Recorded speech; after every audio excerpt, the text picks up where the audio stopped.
So let me start by saying that during these past few years, I learned a lot about myself, my ex partner, patience, faith, friendship, and a host of other things. I actually learned, unlearned, and relearned during this phase of my life.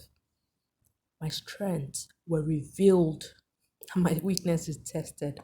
Oh boy, were they truly tested.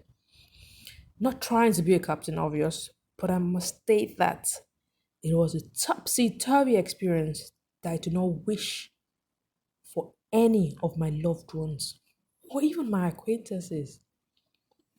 Although the experience is usually personal, as it depends on the couple's dynamics and other factors unique to them, I think it brings some sort of comfort to know what other people's experiences and takeaways are.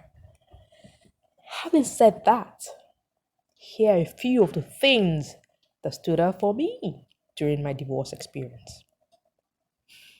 The surprises.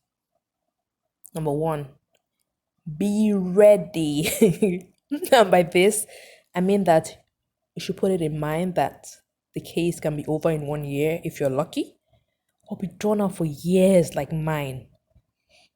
I need to state that this usually depends on the many factors surrounding the divorce. For example, lack or the presence of hostilities, the Nigerian court, etc. Mine had all the imaginable negative factors and influences involved, hence the long duration. I think I watched too many movies and had delusions that the divorce would be over just by signing papers in the lawyer's office and everyone is made to go their own way. Anyways, reality check. I was jolted back to earth when I realized what was happening when the process started. The judge could be a misogynist or a pro polygamist or even both, that sees nothing wrong in men having extramarital affairs or committing adultery. So, of course, that is already a negative for the woman and the possibility of her getting or obtaining a fair judgment. You can usually tell their stance from their utterances and, of course, their judgments. Mind blown. Number one, I think I already mentioned this in my surprises, but it actually seems like adultery or bigamy is not a big deal in Nigeria, or it's not even against the law. In my case, I was told that since parties had been separated for more than 3 years, as at the time of this our second divorce process, there will be no payment for the requested adultery damages. Adultery or bigamy seems to have, in quote, statute of limitation in Nigeria. Or really, how do I describe the judge's line of reasoning?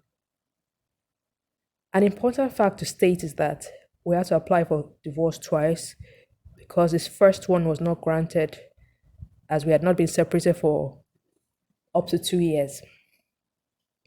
Evidence, number two, on the mind blown things I found out. Evidence. Don't get me started on this particular issue. I found out that evidence might not make a difference in the case. You can obtain all the pictures of the wedding and the new family, but still end up getting your arguments struck out. I had pictures of my ex's wedding and those of his kids, but still had charges struck out by the judge. Let me state that the wedding took place 1 year into the 7 year long battle. So that is like 1 year between my being served papers the first time and he taking a new bride while going through a divorce. The disappointment. Number one, do not exchange notes with a friend or family or anyone around you that lives in a working society and has been through a divorce or going through one, because you will hate hate the Nigerian system so much. Over there, things are done the right way. And if laws are broken, there are usually consequences for such actions, but not so much in Nigeria. Whew, number two, the golden question. Did he really love me? This valid question will be asked by you 1,000 times during this process. And it's easy to feel that way because of how things turned out. I know mine did not. And it sort of like made it easier to accept it was over after a while. Because a man that loves you would not get married 1 year after filing for divorce and way before it was finalized. That's just logic. Acceptance. Trigger alert. And I label this trigger alert because I just want you to realize that you're not a weak or bad person if you get triggered by an ex. It just shows you're human. And as they say, the process is definitely not a sprint, but a marathon. So eventually you get to that indifferent stage one day and you not even get affected by any action from your ex. So baby steps or not. Just do what is comfortable for you and your mental health. Number two, let go and let God. I know. This is easier said than done. It's very easy to feel bitter or let down by the situation. But I think one needs to counter these negative feelings with love from your support system. That's a very, very important factor in this process, the support system.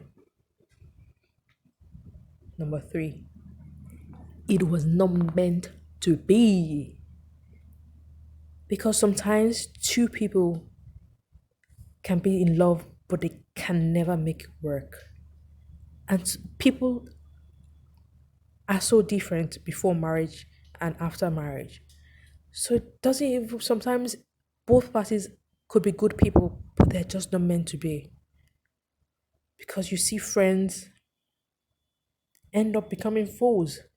So in any relationship, sometimes it's just not meant to be. Yeah. In all this, I'm thankful for my child. A true blessing that came out of this experience. I know that I'm not perfect for years. So I definitely picked on what I need to work on.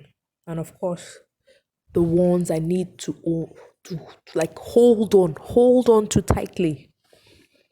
Lessons have been learned, trust has been broken. But I know for sure, that God's got me and mine because He's shown me this so many times during this process. And very importantly, never forget that people can lie.